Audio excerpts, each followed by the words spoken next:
Shalom. First and foremost, I want to give all praises, honor, and glory to Yahweh, Bahasham, Yahweh Shai, Bahasham, Rechak Wadash. Double honors to the elders and the apostles of Great Millstone, and peace and blessings to the elect. And today we're going to go into Ezekiel, the 44th chapter. Okay, and this is pretty much, in the previous couple of chapters, it went into the blueprints of this temple and the court that Ezekiel is seeing in this vision. Okay, so now, as we keep on going, okay, this is still the vision that Ezekiel is receiving. So let's go ahead and read this. This is the book of Ezekiel, chapter 44, verse 1. Then he brought me back the way of the gate of the outward sanctuary, which looketh toward the east, and it was shut. Then said the Lord unto me, This gate shall be shut, it shall not be opened, and no man shall enter in by it, because the Lord Yahweh, the God of Israel, hath entered in by it. Therefore it shall be shut.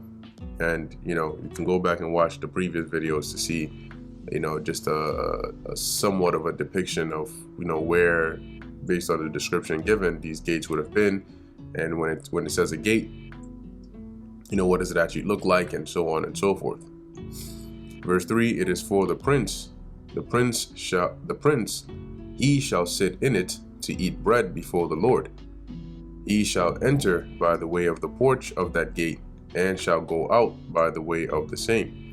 And when you go into it, remember, as we're going to pull up, as we were going through the blueprints, the Levites, okay, that would be performing the ministering in the temple, they had a particular place, that they would eat the holy things.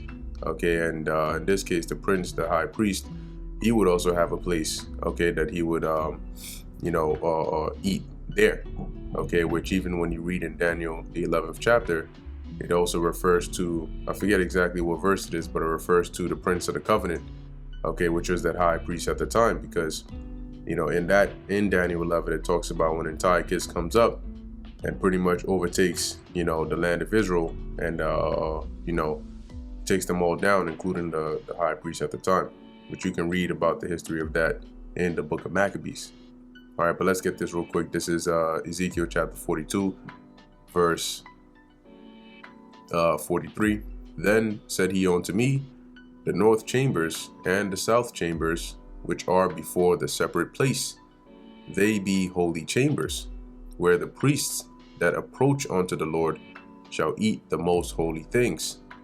There shall they lay the most holy things, and the meat offering, and the sin offering, and the trespass offering, for the place is holy. So within the temple itself, there were chambers and particular areas that were allotted, for certain things. Some were for the priests, and as we're reading here in chapter 44, at least in this vision, there would be a particular area for the high priest to eat.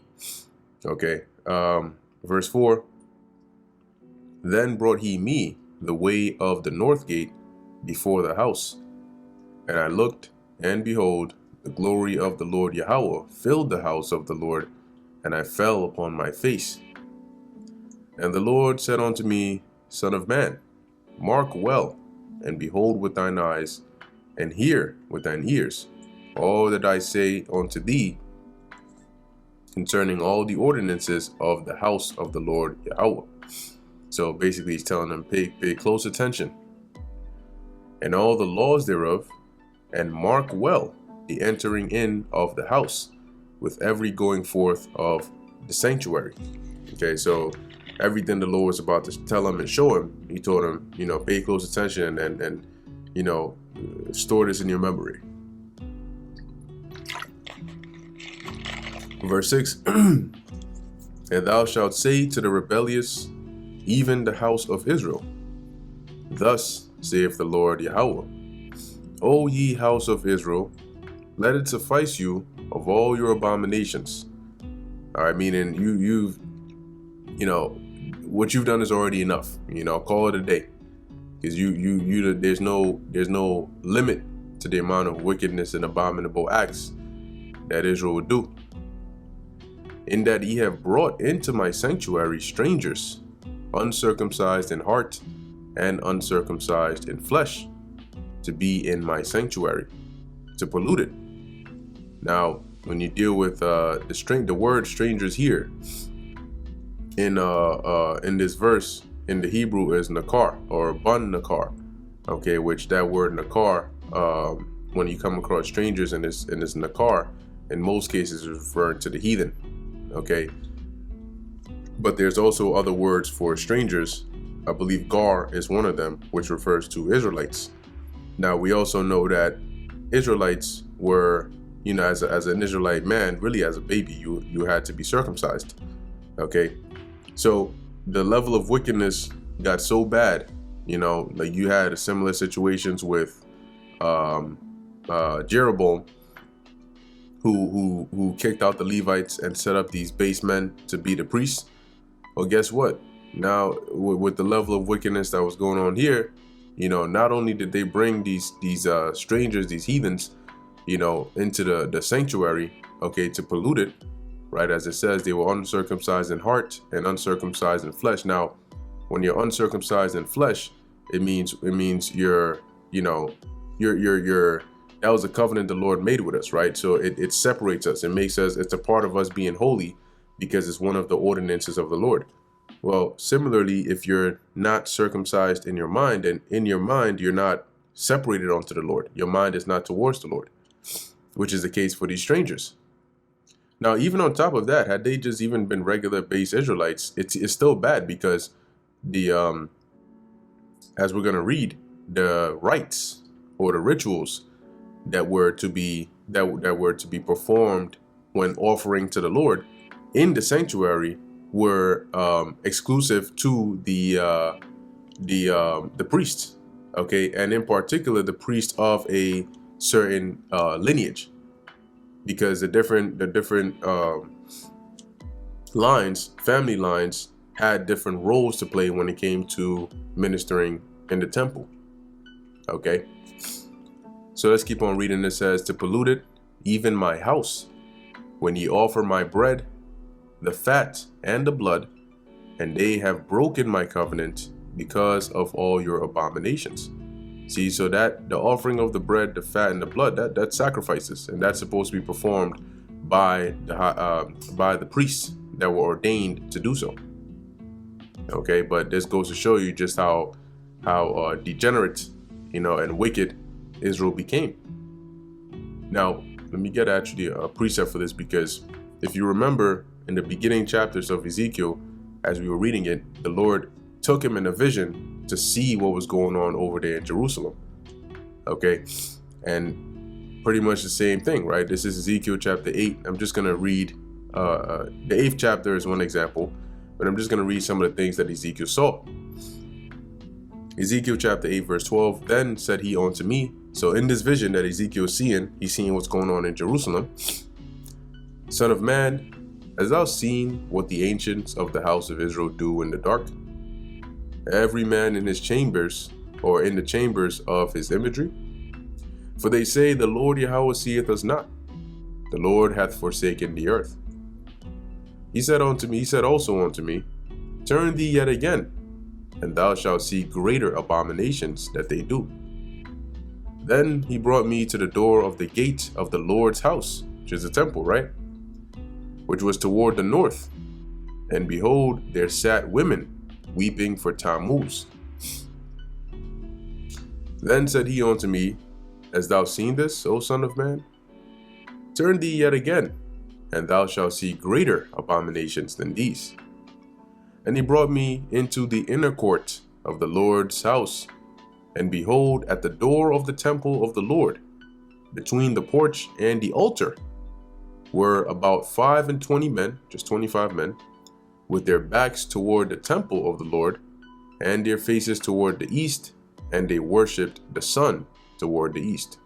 So if they were doing these things, it's definitely not far-fetched that as a part of this, they were bringing in these heathens into the temple to do these various different acts, because, hey, all these, the sun worship, the weeping for Tammuz and all that, where do you think that Israel learned that from? They didn't come up with it on their own. They learned it from the heathens, the neighboring, nations. This is 2 Chronicles chapter 36, verse 14. Moreover, all the chief of the priests and the people transgressed very much after all the abominations of the heathen, and polluted the house of the Lord, which he had hallowed in Jerusalem. And this is going into what led up to the Lord bringing the Babylonians to bring that tragedy upon Jerusalem. So going back to Ezekiel chapter 44, verse 8, and ye have not kept the charge of my holy things, right? So the things that we had to do, concerning the temple, the sacrifices and all of that, but ye have set keepers of my charge in my sanctuary for yourselves. So instead of you, right, the ones who have been appointed to perform these ordinances and these rites, you have instead set up keepers, others, foreigners, to do it. And that not even the things that are to serve the Lord, but rather the things that are abominable to the Lord, but within his temple. Okay, verse 9, thus saith the Lord Yahweh, no stranger, uncircumcised in heart, nor uncircumcised in flesh, shall enter into my sanctuary, of any stranger that is among the children of Israel. And that word again goes back to Nakar. Okay, but we know that, when it comes to even dealing with Israelite foreigners, we know that at least 3 times a year, they would come to Jerusalem, right, and to serve the Lord, to keep the holy days. So even in the New Testament, you read about that, and they were allowed there. Okay, but the Lord is saying here, because of the abominable, wicked, unbound level of iniquity that Israel was committing, okay, including the Levites and the chief priests, the Lord brought this destruction upon us for that reason. Okay. To verse 10, and the Levites that are gone away far from me, when Israel went astray. Right now, remember when we read in Ezekiel 36, 2 Chronicles 36 and 14, it mentioned that moreover the chief of the priests and the people transgressed. Right, so that included some of the Levites. Right, so verse 10, and the Levites that were gone away far from me, when Israel went astray, which went astray from me after their idols, they shall even bear their iniquity. So as Israel started going off, in these abominable ways, worshiping these idols, I just read a few examples. You had certain Levites that were part of that, partaking in that. And the Lord says what? They're going to bear their iniquity for that. You're going to be punished for that. You're going to carry the burden of that iniquity. Verse 11, yet they shall be ministers in my sanctuary, having charge at the gates of the house, and ministering to the house. They shall slay the burnt offering and the sacrifice for the people, and they shall stand before them to minister unto them. Because they're still going to perform those basic duties, okay, that the priest would do. However, as we keep on reading, there are certain things that they couldn't do. Because they ministered unto them before their idols, and caused the house of Israel to fall into iniquity. Therefore have I lifted up mine hand against them, saith the Lord Yahweh, and they shall bear their iniquity. And they shall not come near unto me, to do the office of a priest unto me, nor to come near to any of my holy things in the most holy place. But they shall bear their shame and their abominations which they have committed. But I will make them keepers of the charge of the house, for all the service thereof, and for all that shall be done therein. So there are certain things when it came to the offerings for the people, actually killing the sacrifice, the maintenance things. When it came to things that were close to the Lord, he said, you're not gonna have that privilege to do that. Verse 14, verse 15. But the priests, the Levites, the sons of Zadok, that kept the charge of my sanctuary, When the children of Israel went astray from me, they shall come near to me to minister unto me. And they shall stand before me to offer unto me the fat and the blood, saith the Lord Yahweh. So those that remain loyal, that didn't go off, that didn't go along with the wickedness, they're the ones that are still going to be allowed to offer those offerings and sacrifices before me and perform the duties that were pertaining to, the ordinances that were more closely related to the Lord. They shall enter into my sanctuary, and they shall come near to my table to minister unto me, and they shall keep my charge.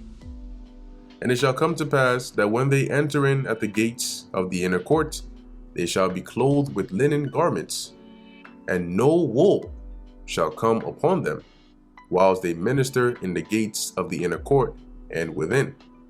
So now it gets into the specifics of what the Lord is requiring here when it comes to serving him, right? That these priests, that would perform these duties, there was a certain type of garment or material of clothing that they had to wear, and certain things that they couldn't wear. Verse 18, they shall have linen bonnets upon their heads, and shall have linen breeches upon their loins. They shall not gird themselves with anything that causeth sweat, because then that would make them unclean. Okay, and if we just look up here, Levitical priest garment.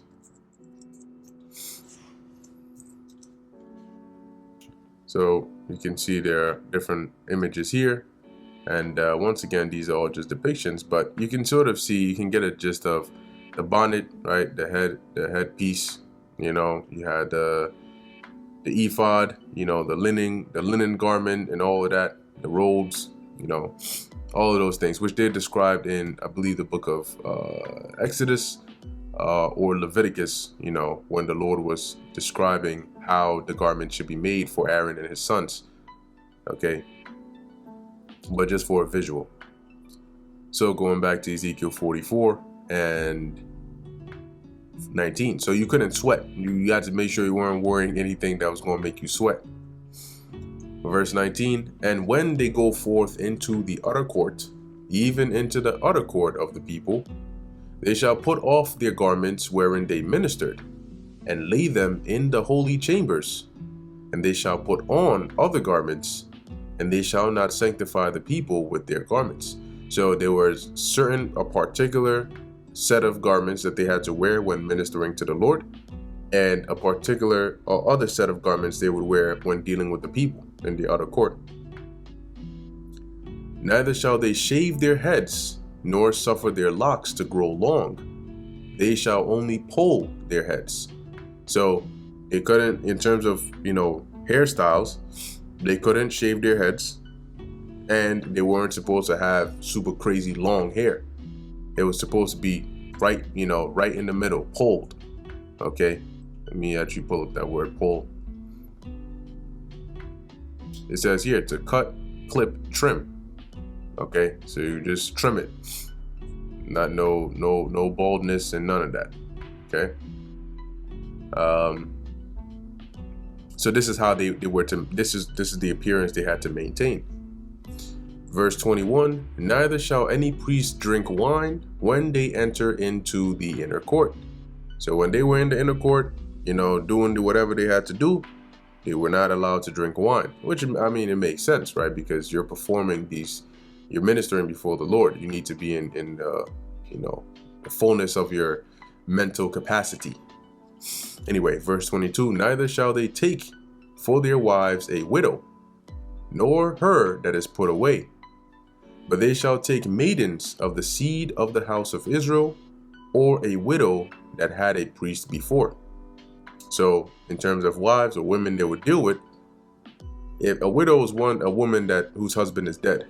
And we know that according to the scriptures, if a woman is married onto a man, the only way she is loosed from that marriage is, in this case, the husband dies, right? So here the Lord is saying, unless the woman's husband was a priest, If she's a widow, you can't take her. Okay, but if her husband was a priest and then he died, okay, then you can take her. Otherwise, you gotta take the maidens, the young women, all right, meaning women of marriageable age. Let's go in here, which even better, bath wala, right, which is a virgin. In this case, an actual virgin, a woman that has never, laid with a man before. So guess what? Them Levites had to have them virgins. Okay. Verse 23. And they shall teach my people the difference between the holy and the profane, and cause them to discern between the unclean and the clean. And in controversy they shall stand in judgment, and they shall judge it according to my judgments. So when there was a matter, when something came up, they would judge accordingly, according to the judgment of the Lord. And they shall keep my laws and my statutes in all mine assemblies, and they shall hallow my Sabbaths. And they shall come at no dead body to defile themselves, because when you come across a dead body, as it says here, you touch a dead body or you're in that presence, that vicinity, you become unclean for a period of time. Okay, you can find that in the law. Okay, so here the Lord is saying you're not allowed to do that, with the exception of, right, but for father or for mother or for son or for daughter, for brother or for sister that had no husband, they may defile themselves. Okay, so for your father, okay, for your mother, okay, for your son or for your daughter or for your brother, for your sister only if she wasn't married, she didn't have a husband, then and in this case it's assuming that they died, right, and then you would be at their burial or their funeral. Verse 26, and after he is cleansed, right, because you will be unclean, even though, in this case, it says that for these you can make that exception, but when you're around them, you become unclean, that dead body, and so you need to be cleansed. So it says, after he is cleansed, they shall reckon unto him 7 days. They're going to count. And in the day that he goeth into the sanctuary, onto the inner court, to minister in the sanctuary, he shall offer his sin offering, saith the Lord Yahweh. And when I was reading this, a thought that came to mind is, it goes to show the mercy of the Lord, how he sort of baked in some grace, right? Because if you really think about it, we're not even supposed to have to, go through this ritual of cleansing, because we're not even supposed to be unclean. However, the Lord understood that in this mortal flesh, this is the condition of the battle. So they for lack of a better word, he made provision he made way for cases like this, where, okay, this happens, this is what you would do, and then this is how you would go about it. But guess what? In the kingdom, when we're perfect, some of these things we're not going to have to, worry about. We'll be able to perform these ordinances perfectly, when it comes to remaining unclean, keeping the Sabbath, like these kinds of things, that you may fall short on now because we're imperfect. We won't have that problem. Verse 27, and in the day that he goeth into the sanctuary, onto the inner court to minister in the sanctuary, he shall offer his sin offering, saith the Lord Yahweh. See? So after he was cleansed, he'd have to offer a sin offering, which makes it sound like, well, this is like, it sounds like this is something the Lord, included in there for this exception, but really, hey, verse 28, and it shall be unto them for an inheritance. I am their inheritance. So the ministry, the ordinance, the duties of the Lord and all the things that came with it, that was their inheritance. And that's why the Lord says, I am their inheritance. And that's why the name Levi in Hebrew is Lo Yah, which means joined unto me. Okay. And ye shall give them no possession in Israel. I am their possession. So if you actually, if you look at how the land of Israel in terms of inheritance land-wise was divided, the Levites didn't have their own portion. What I mean is, there wasn't a place that's like, this is the land or Levi, this is the land of Judah. You had the land of Judah, you had the land of Benjamin, but there was no land of Levi. And instead, the Levites had suburbs, which are allocated portions within the various tribes' lands where it would be dedicated to the Levites. Verse 29, they shall eat the meat offering, or at least the priests, right? They shall eat the meat offering and the sin offering and the trespass offering, and every dedicated thing in Israel shall be theirs. So that also came with it. And the first of all the first fruits of all things, and every oblation of all, of every sort of your oblations, shall be the priests. Ye shall also give, and the oblation was the sacrifices. Remember that when you read in the law, when it comes to some sacrifices, it's not every sacrifice you throw. Like for some sacrifices, you would cut off maybe like the head, and then the cut open the body, and then you would actually sacrifice or burn the fat or the caul or the kidneys onto the Lord. But the other parts, wouldn't necessarily be burnt, depending on what sacrifice it is. So what do you do with that meat? Well, what do you think it means when it says that the Levites would eat the holy things? It wasn't just bread that they would eat all day. Part of that came with the meat. So it says here, continuing in verse 30, shall be the priest. Ye shall also give unto the priest the first of your dough, that he may cause the blessing to rest in thine house. Verse 31, the priests shall not eat of anything that died of itself, or torn, whether it be fowl or beast. So you have a situation where, once again, like this animal just dies of its own, you can't eat that. Or it was killed by another animal and you can't eat that. The priest can't eat that. Okay? So you gotta get, if it's a lamb, or a cow, you gotta get it while it's alive, nice and good, and then you slay it and prepare it. Okay, but that brings us to the end of Ezekiel, the 44th chapter. Lord willing, this was edifying to the elect. In closing, I want to give all praises, honor, and glory to Yahweh, Bahasham, Yahweh Shai, Bahasham, Rachak Kodash. And until next time, Shalom.